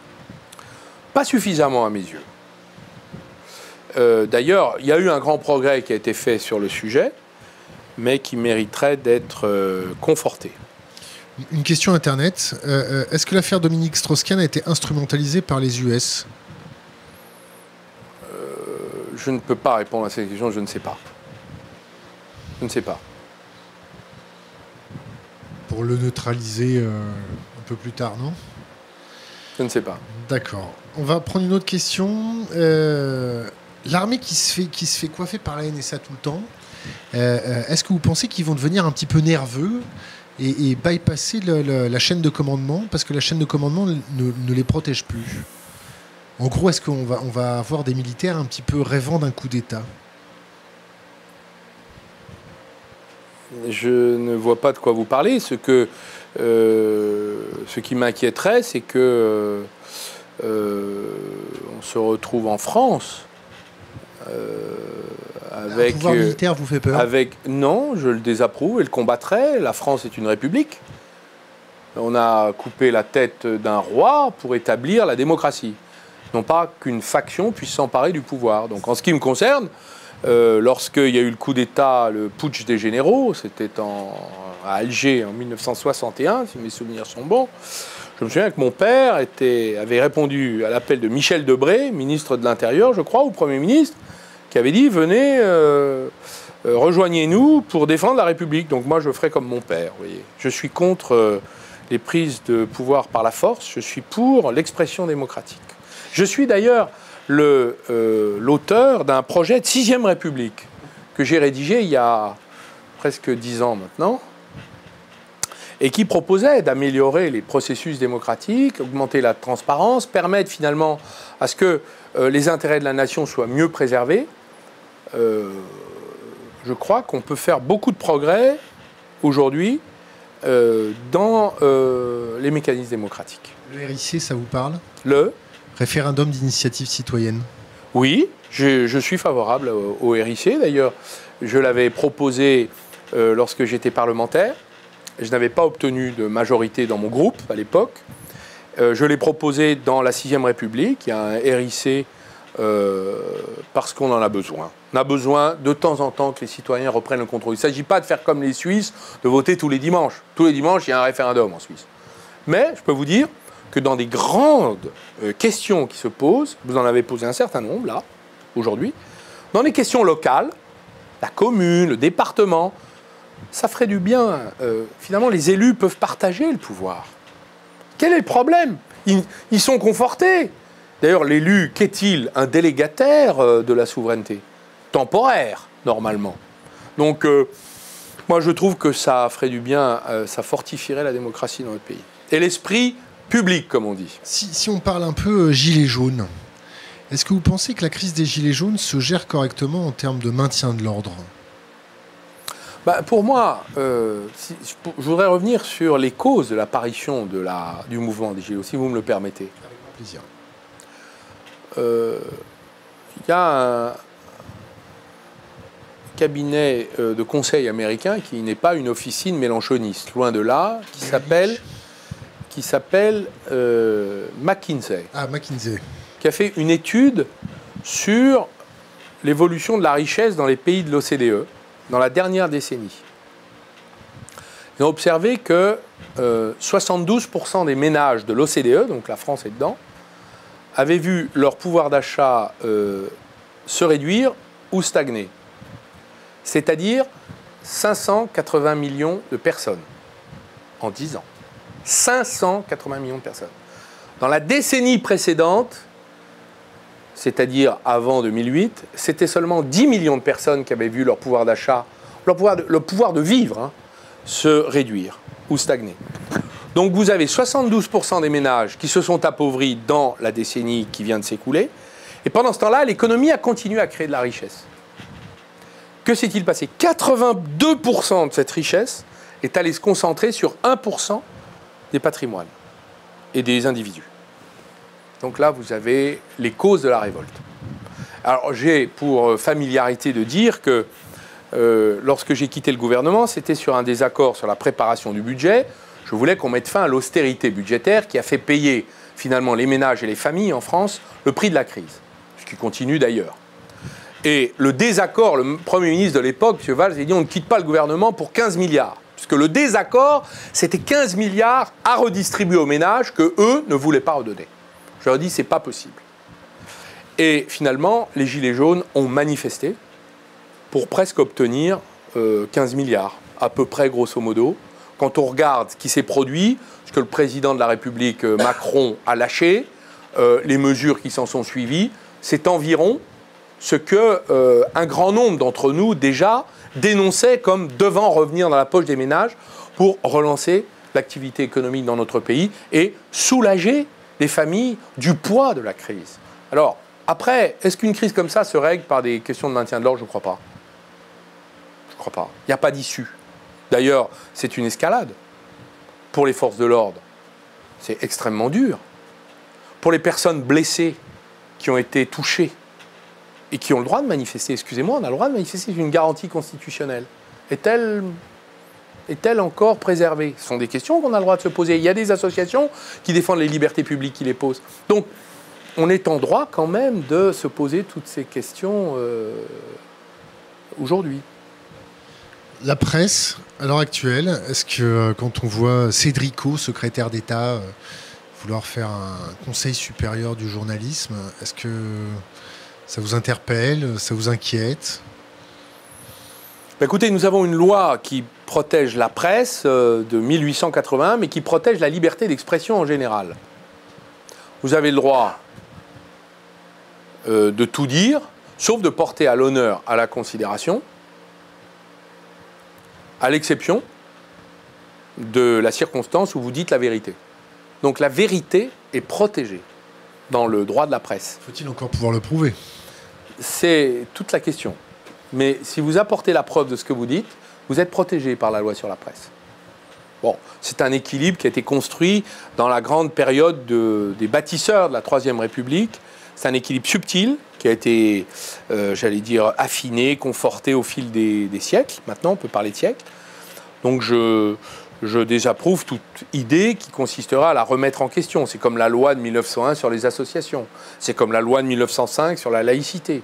Ce sont des lois fondatrices de la République et nous avons besoin de piliers dans la période actuelle, dans ces temps de troubles et de violence. La concentration de la presse par des oligarques en France, on peut faire quelque chose, on ne peut pas faire quelque chose. C'est un relais de propagande, c'est quoi? Bah, vous avez un problème, c'est que comme la presse est en décrépitude et qu'elle ne peut plus gagner sa vie, vous avez des investisseurs forcément riches qui ont déjà fait leur fortune et non pas des entrepreneurs qui peuvent espérer gagner leur vie en construisant des journaux qui prennent le contrôle de journaux. Donc là, vous avez le sujet de la protection de la liberté de conscience des journalistes. Il existe des mesures de protection par des statuts des rédactions. Normalement, l'actionnariat doit être distingué de la direction, j'allais dire, intellectuelle ou idéologique du journal. Normalement, il devrait y avoir ces distinctions. Ce n'est pas très compliqué de l'imposer. Le législateur pourrait le faire. Il y a déjà eu des tentatives dans le passé. On peut même faire une loi où tout le monde sera d'accord. On peut le faire. Mais il y a beaucoup de choses à faire, vous voyez. On va revenir un peu sur la géopolitique. La Chine, on peut leur faire confiance ou pas? Qu'est-ce que vous voulez dire? Vous pouvez préciser votre question? Est-ce qu'un deal avec la Chine est respecté? Écoutez, vous posez la question de façon, je dirais, pour moi, c'est difficile de répondre à votre question. Est-ce que vous avez déjà assisté à des deals avec des Chinois? Oui, bien sûr. C'est compliqué, mais avec les Anglais aussi, vous savez, c'est difficile. Je voudrais vous le dire. D'ailleurs, avec toute culture différente de la nôtre, c'est toujours difficile. Bon. Dans la négociation. Oui, et puis même dans l'exécution aussi, c'est compliqué. Non, ce que je voudrais dire, c'est que qu'est-ce qu'une Europe qui est en train de se fracturer? Ce que je ne souhaite pas. Je suis favorable à une force européenne, économique et politique. Est-ce qu'on fait le Frexit? Ben non. Non. D'ailleurs, on avait fait chiffrer ce que donnerait le Frexit. Le Frexit, ça nous coûterait extrêmement cher. Une perte de 12 points de PIB. C'est d'ailleurs pour ça qu'il y a peu de gens qui s'aventurent à le demander. Donc soyons... Pourquoi? Parce qu'on a la monnaie unique. Les Anglais, eux, n'ont pas de monnaie unique. Ils avaient la livre sterling. Donc je pense que nous pouvons parfaitement être lucides là-dessus. En revanche, l'Union européenne ne peut pas continuer à fonctionner comme elle fonctionne. Ça, ce n'est pas possible. Et donc, comment, dans une Europe qui se fracture, comment fait-on avec des États-Unis qui se comportent de façon de plus en plus impérialiste et des Chinois qui se comportent de façon de plus en plus impérialiste? Quelle est notre stratégie? Est-ce qu'on tend la main à la Russie? Déjà, la question, ce n'est pas la question russe, c'est d'abord la question européenne. Donc on a besoin urgent de refonder l'Union européenne et sur des bases beaucoup plus simples où les États-nations peuvent retrouver leur oxygène. On disait ça il y a 20 ans, on disait la même chose, refonder l'Europe, machin. Je n'ai pas dit tout à fait ça. J'ai dit où les États-nations retrouvent leur place. Qu'est-ce qu'on nous dit? On nous dit toujours il faut aller vers plus d'Europe. Mais on voit bien qu'à chaque fois qu'on approfondit l'Union européenne, on se paralyse tous. L'Europe est une immense paralytique à 28 pays qui n'a pas de majorité. Vous avez déjà essayé de mettre 28 personnes dans une pièce pour prendre des décisions dans une famille, sur un héritage par exemple ou une copropriété. Vous n'avez jamais de majorité. Vous n'y arrivez pas. Donc, qu'est-ce qu'il faut faire? Il faut trouver d'autres modes de décision et surtout, peut-être, imaginer que les États-nations puissent reprendre le droit de défendre leurs intérêts lorsqu'ils sont en difficulté. Point important. Il ne s'agit pas, parce que l'Union européenne a privé les États-nations de pouvoir d'agir et n'a pas constitué au plan européen des pouvoirs supranationaux qui permettraient de résoudre les problèmes. Le climat, le problème migratoire, la question de la croissance et de l'austérité, la question énergétique, tout ça n'a pas été traité par l'Union européenne. Et on a empêché les États-nations de le faire. Bon, donc un retour aux États-nations me paraît absolument souhaitable dans un cadre européen où on peut juste déplacer le curseur des pouvoirs attribués aux États sans remettre en cause un édifice collectif et commun. C'est ma position. Voilà. Alors après, dans ce monde qui se fracture, quels sont nos alliés dans le monde? L'Inde, la Russie et les Africains. Les États-Unis, c'est plus du tout nos alliés maintenant? Les États-Unis sont des alliés agressifs qui portent atteinte à nos intérêts. On a des preuves, je crois, on a des faits, on en a assez parlé aujourd'hui. Est-ce que vous pensez qu'ils ont mis un doigt dans l'affaire Alstom parce que Alstom se rapprochait trop des Chinois et des Russes? Non, je crois pas. Je crois qu'il y a une espèce de... Non, je crois pas. D'abord, le rapprochement avec les Chinois et les Russes était, pour moi, restait pour l'instant très anecdotique. Voilà. Moi, je considère que, par exemple, on a, dans l'automobile, on a une alliance avec les Japonais qu'il faut défendre, Renault, Nissan, qu'il faut défendre. Les fondamentales. Carlos Ghosn, il est dans un... J'enlève les personnes, vous me le permettrez. Restons sur l'alliance. L'alliance Renault-Nissan a été extraordinaire. On a fait le numéro 1 mondial dans l'automobile. Donc quand on nous dit on va faire une alliance avec Fiat Chrysler, excusez-moi, on a déjà le numéro 1 mondial en termes de voitures devant Volkswagen. Voilà, parce que c'est Renault, Nissan, Mitsubishi, Avtovaz, donc Lada. Il y a des Russes dedans. Donc c'est les Japonais, des Russes et un peu de Chinois d'ailleurs. Donc nous avons là, je crois, des éléments de réflexion que nous devons avoir dans un monde qui devient périlleux, dangereux, où les empires se dressent et où nos ressources européennes se fragilisent. On va parler d'écologie. Vous dites que l'écologie est incompatible avec la globalisation. Quand on fait des grands groupes comme ça, transcontinentaux, est-ce que c'est compatible ou pas? Peut-être pas. Quand il y a une gamine de 16 ans qui vient faire la leçon à des parlementaires, Greta Thunberg, c'est normal, c'est pas normal? Est-ce que écologiquement parlant, c'est pas un peu du wishful thinking auprès de notre gouvernement et des différents gouvernements, puisque on n'arrive pas encore à gagner des points de PIB avec l'écologie? Est-ce que vous pensez réellement que nos États vont prendre à bras-le-corps les questions écologiques?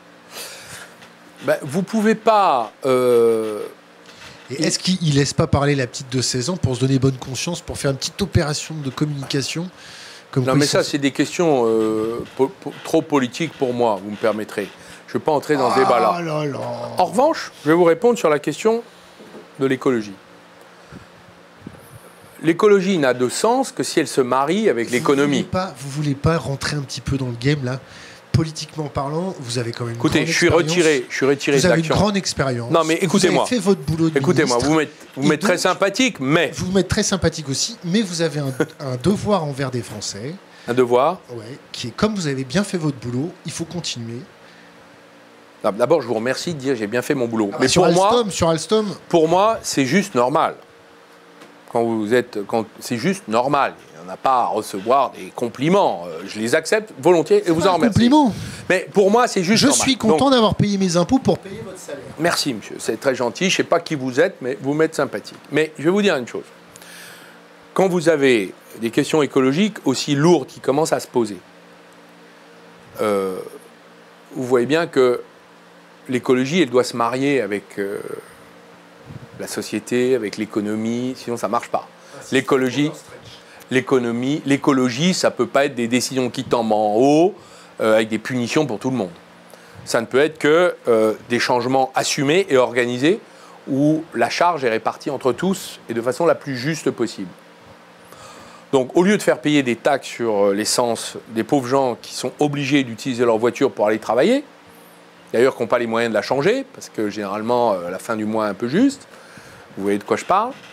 Je préférerais qu'on mette en place une taxe carbone sur les importations les plus lointaines.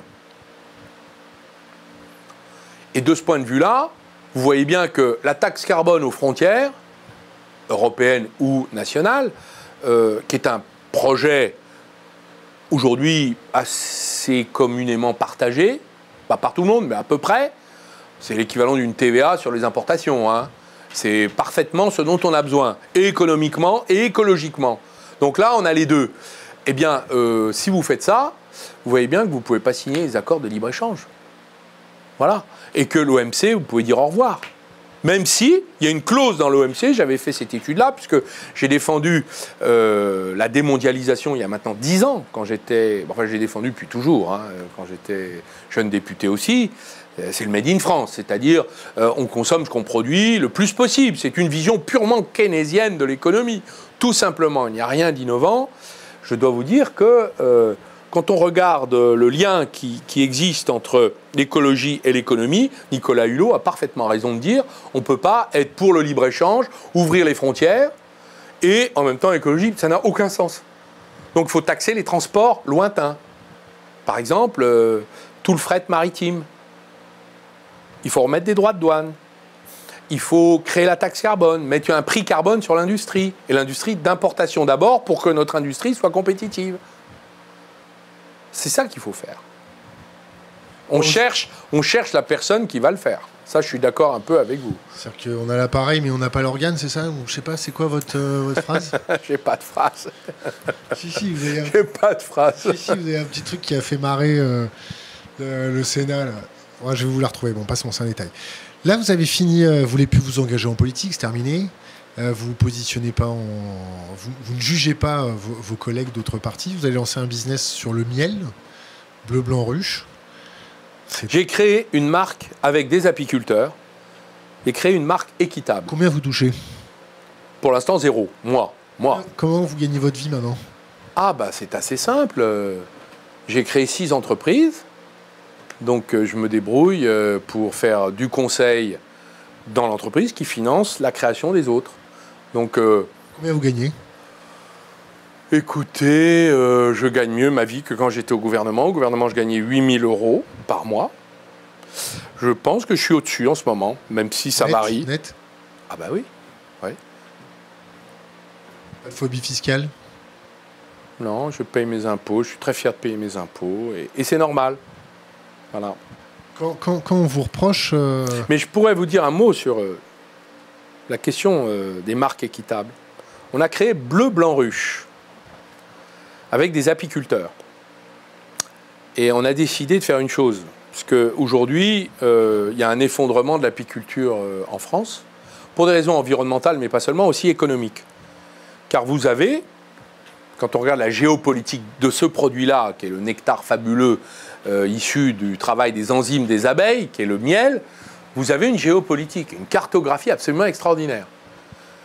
Il y a eu une enquête de la Commission européenne et du UFC Que Choisir qui a démontré qu'il y avait un tiers à peu près des premiers prix de la grande distribution en Europe et en France qui contenaient du miel frelaté, c'est-à-dire du sirop de sucre vendu au prix du miel, et qui en fait sont conçus dans les grandes usines à miel artificiel chinoises qui cassent le prix du miel en mettant du sucre indétectable et se retrouvent mélangés par du commerce de la grande distribution. Vous avez aujourd'hui des conditionneurs qui sont des mélangeurs et vous avez sur tous les pots de miel mélange Union européenne hors Union européenne, ce qui veut dire miel planétaire finalement. En fait, là-dedans, vous avez une chance sur 3 que ce soit du sirop de sucre venu de Chine. Détection par la Commission européenne et UFC Que Choisir, une association de consommateurs. Donc nous, on a dit aux consommateurs, écoutez, nous, on va vous tracer le miel, on va le garantir origine France, on va mieux payer l'apiculteur, donc on va acheter le miel chez lui entre 5 et 18% plus cher, et en contrepartie, il va augmenter son nombre de ruches, c'est-à-dire organiser le repeuplement. Donc si tous ceux qui veulent consommer du miel origine France garantie avec le nom de l'apiculteur sur le pot, ben, ils prennent bleublancruche.fr. Sur le site internet, ils pourront trouver ces miels. Alors, ce qui est intéressant, c'est que c'est un voyage gustatif à travers tous les miels de France. Parce qu'en fait, l'abeille fait parler la plante. L'acacia des Vosges, la bruyère des Landes, le tilleul de Bourgogne. La fleur de printemps. Voilà. Donc, cette entreprise est une entreprise qui maintenant réalise, qui est sur une trajectoire de 400 000 € de chiffre d'affaires. Peut-être qu'on fera même encore plus. C'est la première année pleine, hein. Donc on est très contents.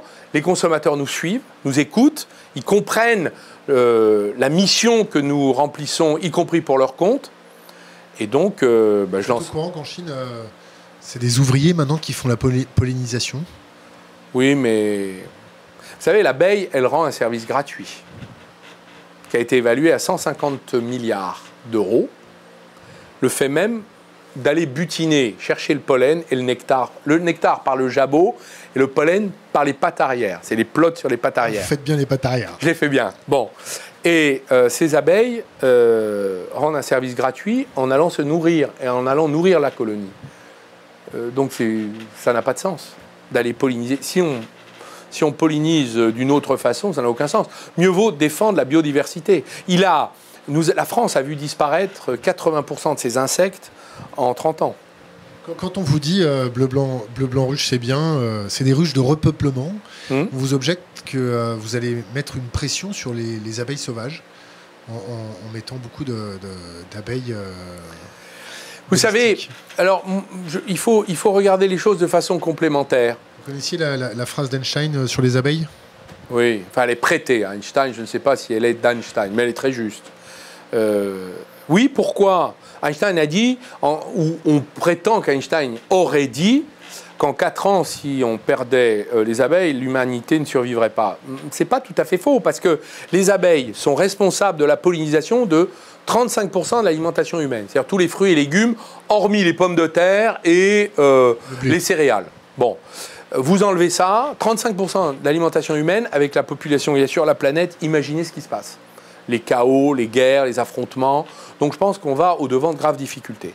Donc défendre l'abeille, c'est défendre la survie de l'espèce humaine et attachée.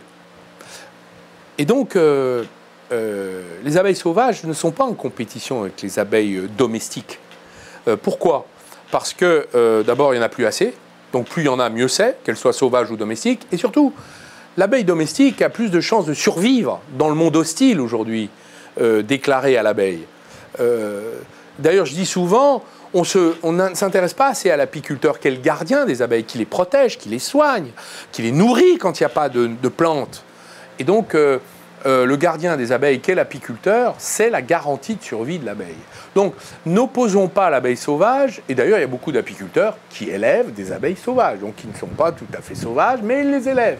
Donc, je pense que c'est un débat qui a été tranché scientifiquement. Vous avez au Muséum d'histoire naturelle, vous avez des grands penseurs, des grands scientifiques qui ont dit ce n'est pas l'un contre l'autre, c'est l'un et l'autre, et on a besoin des deux.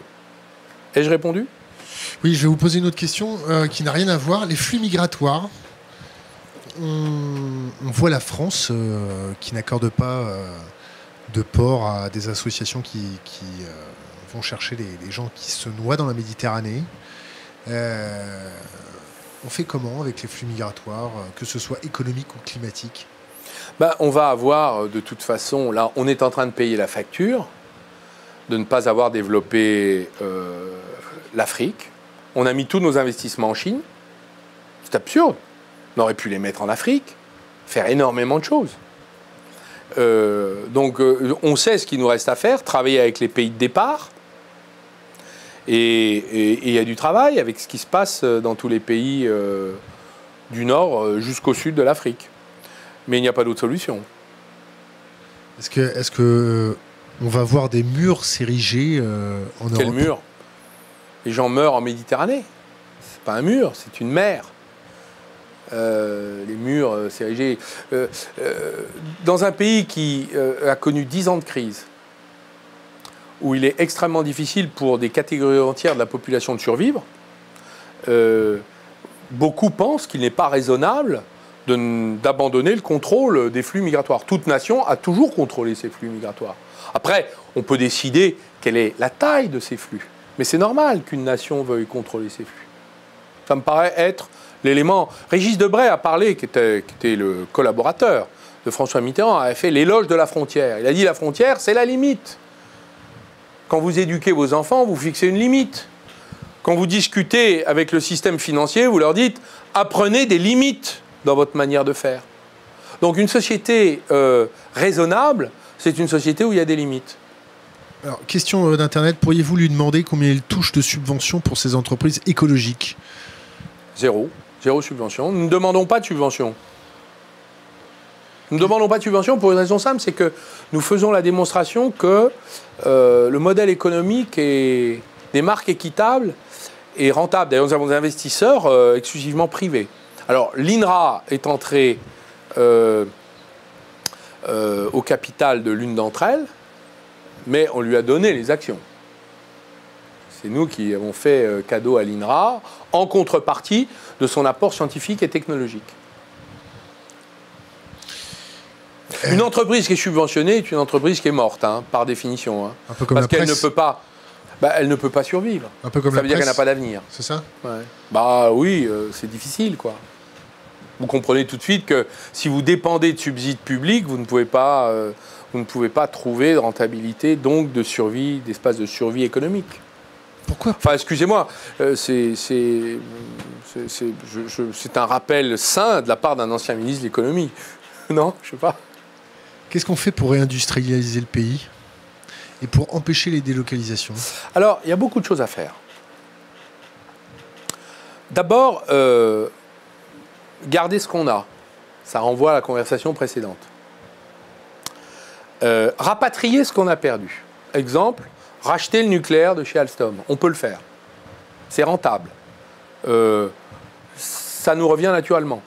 Les General Electric sont en train de vendre aux Chinois l'ancienne usine Nerpic qui était chez Alstom, qui sont les turbines hydrauliques pour les barrages. Je rappelle que Alstom avait 25% des turbines hydrauliques dans le monde. On était leader mondial. C'est ça qu'on a vendu.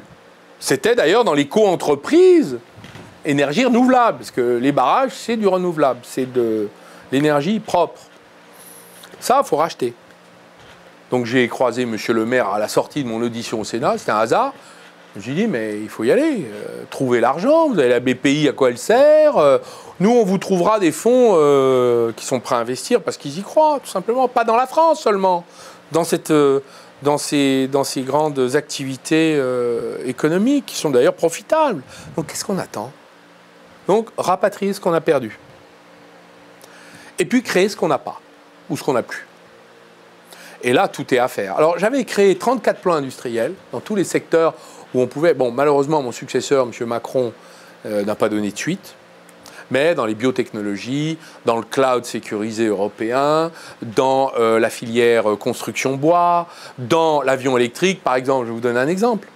L'ancien directeur recherche-développement d'Airbus, avec qui j'avais créé le plan industriel, qui pilotait le plan industriel pour compte d'Airbus, des futurs avions électriques, qui auraient un avenir, comme les voitures électriques, Airbus a arrêté de faire l'avion électrique. Lui, il l'a repris à son compte. Je suis allé le voir au Salon du Bourget, il est en train de sortir le prototype. Il va bientôt traverser la Manche. Donc ça avance. Mais c'est des initiatives privées. Où est le gouvernement? Vous voyez? Donc ça, c'est ce qu'on avait fait. On avait fait des pilotages privés de programmes publics avec de l'argent public et de l'argent privé. Donc unir les forces. Deuxièmement, le financement de tout ça. On a un des taux les plus élevés d'épargne au monde, grâce à la défiscalisation de l'assurance vie. Moi, je propose que 5-10%, je ne sais pas, à débattre avec les compagnies d'assurance, de l'assurance vie défiscalisée, qui en fait, ce sont les fonds de pension français, l'assurance vie, servent à investir en France, et non pas dans les fonds souverains, singapouriens, je ne sais où, et servent à investir en France, dans toutes les entreprises qui se créent, non cotées, etc. On peut trouver 50 milliards à investir. Ouais. Après, je vous donne cet exemple, mais il y a de l'argent. Il y a des idées en France. Vous avez une nouvelle génération d'entrepreneurs. Je les fréquente beaucoup dans mon travail. Vous avez une nouvelle génération d'entrepreneurs qui inventent des modèles économiques géniaux. Quoi? Par exemple, vous avez une entreprise que j'aime beaucoup qui s'appelle 1083, qui a été fondée par deux frères de Grenoble, les frères Huriez. Ils ont décidé de refaire des jeans en France de A à Z. D'ailleurs, 1083, ça veut dire parce que le jean est fait à moins de 1083 km de votre domicile, c'est-à-dire la distance la plus éloignée entre les points les plus éloignés de l'Hexagone. 1083 km, Menton, Brest. Bon. Ils ont reconstitué la filière, créé des emplois de confection, de production. Comment ils l'ont fait? Ils ont supprimé la distribution et ils ont fait un modèle de vente sur Internet. Et ils se sont remis à financer, à créer des emplois dans la production, et non plus seulement dans le marketing ou la distribution. Et ils ont des résultats extraordinaires. Donc on peut leur rendre hommage, tirer chapeau. Si on faisait 10, 20, 30, 50, 100 entreprises de cette nature, mais ils ont racheté une filature qui était en faillite, ils ont sauvé les emplois, parce qu'ils ont réappris les métiers du tissage. Ils réapprennent. La France doit réapprendre les métiers qu'elle a abandonnés. C'est un travail d'une génération. Il faut se retrousser les manches, tous s'y mettre. Moi, je le fais à ma manière. Nous, on défend le revenu des agriculteurs. Par exemple, on est en train de créer une nouvelle marque équitable dans la glace bio. Pourquoi la glace bio? D'abord parce que la glace, aujourd'hui, 4 milliards de marché. Les Français consomment 4 milliards de glace. C'est des produits chimiques, essentiellement, industriels. Et vous n'avez absolument pas de glace bio sur le marché. Vous avez 1,2% du marché en glace bio. Nous avons décidé d'installer des sorbetières chez les éleveurs laitiers qui sont en difficulté. Et surtout, eux vont fabriquer des petits ateliers de production de glace bio à partir de leur lait bio, où on va acheter le lait beaucoup plus cher et permettre de les rémunérer pour leur travail. Et tout ça, formé par un directeur technique et un meilleur ouvrier de France glacier. Voilà notre... Et vous savez qui est venu investir dans ce projet? Des Japonais. Donc, on peut le faire. Voilà, si tous les gars du monde, en tout cas ceux de France, qui sont là sur le territoire, pouvaient réinventer notre pays, je pense qu'on a des ressources fabuleuses. Les étrangers, le monde entier nous envie. Ils nous parlent de la France. Nous sommes nos pires procureurs. Donc moi, j'ai envie de garder cet optimisme et de le défendre. Alors vous avez de l'optimisme, on va parler crise financière maintenant. On voit émerger de plus en plus de papiers qui nous annoncent l'apocalypse financière pour dans pas très longtemps, parce que le système est basé sur une fonction exponentielle, c'est de la cavalerie un peu partout. Est-ce que vous avez un avis sur ça en tant qu'ancien ministre des Finances? Je n'étais pas ministre des Finances, mais de l'économie. Mais j'ai un avis. Oui. Oui, parce que aucune des réglementations qui auraient dû être prises, donc des interdictions, des mesures assez dures, qui avaient été préconisées par beaucoup de penseurs de ces questions-là, aucune n'a été prise.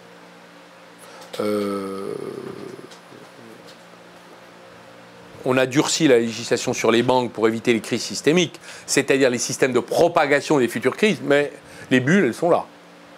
Par ailleurs, les politiques de quantitative easing des banques centrales ont déversé des milliards dans la sébille du système financier. Donc asservi finalement le système financier, pas du tout l'économie réelle. Donc nous sommes en danger. J'aimerais que les gouvernements s'emparent de ça pour finalement crever les bulles les unes après les autres. Bulle immobilière par-ci. Aux États-Unis, c'est la bulle de la dette des prêts étudiants. En Chine, il y a des bulles immobilières. Ils ont construit des montagnes, enfin des villes entières qui sont vides. Ghost Town. Ghost Towns. Des villes fantômes. Voilà. Donc les gouvernements, leur responsabilité aujourd'hui, et les banques centrales, et le FMI d'ailleurs, c'est de crever les bulles, les unes après les autres. Donc, quand Mario Draghi baisse les taux, il n'a pas le choix. S'il les augmente, game over. On se retrouve en difficulté. Vous n'avez pas... Et ces difficultés, ça pourrait se matérialiser comment? Avec des bank runs, avec des gens qui font le risque que nous courons, essentiellement à cause du shadow banking, puisque vous employez des mots anglo-saxons. Dark pool, choses comme ça. C'est-à-dire finalement la partie à l'ombre du système financier qui a conservé, c'est environ 60% du système financier mondial. Hein, il y a des livres qui ont été écrits par des anciens membres d'autorités indépendantes financières qui expliquent très bien ce mécanisme. Donc, c'est de là que vient le danger. Il n'y a pas de réglementation qui a été prise sur le sujet et c'est là qu'il faudrait le faire. Là, il y a une urgence, par exemple. Il y a une urgence. Le fait d'avoir un ancien banquier d'affaires en tant que président de la République, c'est bien, c'est pas bien pour gérer ce type d'urgence? Écoutez, je vous ai dit que je ne répondais pas aux questions personnelles. Sur Macron? Sur quiconque. C'est notre président? Vous avez voté pour lui ou pas? Ça ne vous regarde pas. Je ne révèle pas ce que je vote dans l'isoloir. Ah, il est dur, hein. Il est dur en affaires. On arrive bientôt à la fin de notre interview. Est-ce que vous avez des sujets que vous voulez aborder avec nous? Ben écoutez, d'abord, non. Je crois que si j'ai répondu à vos internautes et à vos préoccupations, je pense que nous avons entre les mains des ressources fabuleuses et que la France a besoin d'unité. C'est-à-dire que les gens s'unissent pour mettre en œuvre des projets. Mais derrière un homme, derrière quel programme? Excusez-moi, monsieur, je termine ma phrase, si vous me permettez. La France a besoin de se mettre en mode projet. Voilà. Et c'est pas un projet, c'est des projets. C'est un peu comme ça que je sens la période. Et c'est d'ailleurs pour ça que moi-même, tous les jours, je monte des projets. Donc vous en entendrez bientôt parler. En tout cas, merci de m'avoir permis. Est-ce que je peux faire une page de publicité? Non, après. Attendez, une page de publicité. Après, la dernière question, c'est laisser un conseil aux jeunes générations. Quelque chose d'impérissable, une bouteille à la mer. Et après, on pourra faire ce que vous voulez.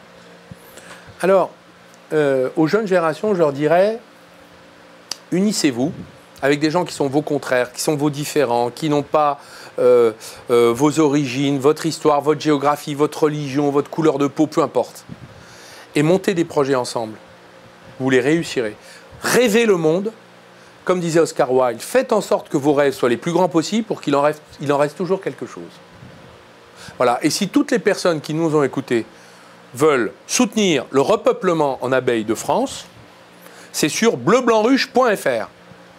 Merci. bleublancruche.fr. En vous remerciant infiniment pour vos sympathiques et provocantes questions. Arnaud Montebourg, toujours l'action sœur du rêve. Merci d'être venu nous voir. Merci. Et un jour, on abordera le renoncement de Saint-Pierre tous les deux. Bonne soirée.